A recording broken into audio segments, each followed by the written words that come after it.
Sungguh tragis nasib Aisyah, gadis kecil usia 7 tahun dari Dusun Paponan, Desa Bejen, Kabupaten Temanggung ini menjadi korban seorang dukun suruhan orang tuanya.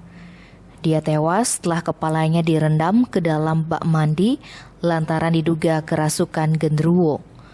Dikutip dari berita Antara, Kasat Reskrim Polres Temanggung, AKP Setio Hermawan, Rabu 19 Mei memaparkan, berdasarkan pengakuan para pelaku, kejadian tersebut berlangsung pada awal bulan Januari 2021.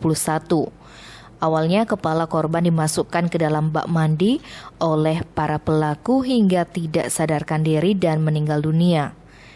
Selama kurun waktu dari waktu kejadian sampai ditemukan, mayat korban dirawat oleh ibu korban sehingga sudah mengalami proses mumifikasi.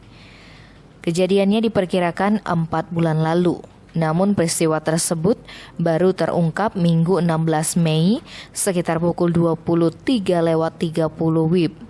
Hal ini berawal dari ditemukannya mayat anak di bawah umur di rumah Marsidi di Dusun Paponan, Desa Bejen, Kabupaten Temanggung.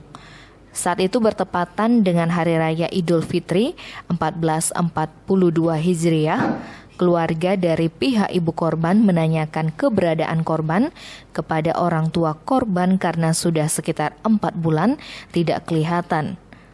Orang tua korban mengatakan bahwa korban berada di rumah kakeknya. Informasi tersebut kemudian dikonfirmasi ke rumah kakek korban dan korban tidak berhasil ditemui. Atas kejanggalan informasi tersebut, pihak keluarga dari ibu korban kembali menanyakan kepada ayah korban dan dikatakan bahwa korban sedang berada di kamar. Kemudian ayah korban menunjukkan kamar Aisyah. Ketika kamar tersebut dibuka, kakek korban terkejut karena mendapati Aisyah sudah dalam kondisi meninggal dunia dan mengalami proses mumifikasi. Atas kejadian tersebut, kakek korban bersama perangkat desa setempat kemudian melapor ke Polsek Bejen. Polsek Bejen dan Inafis Polres Temanggung langsung melaksanakan olah tempat kejadian perkara dan memeriksa kedua orang tua korban.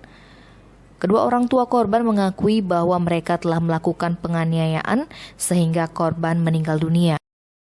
Dari keterangan orang tua korban didapatkan informasi keterlibatan 2 orang lainnya yang berprofesi sebagai dukun dan asistennya.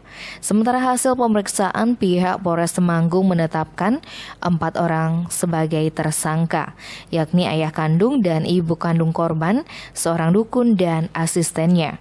Para pelaku diancam hukuman paling lama 15 tahun penjara dan denda paling banyak 3 miliar rupiah. Tim Bali Express melaporkan.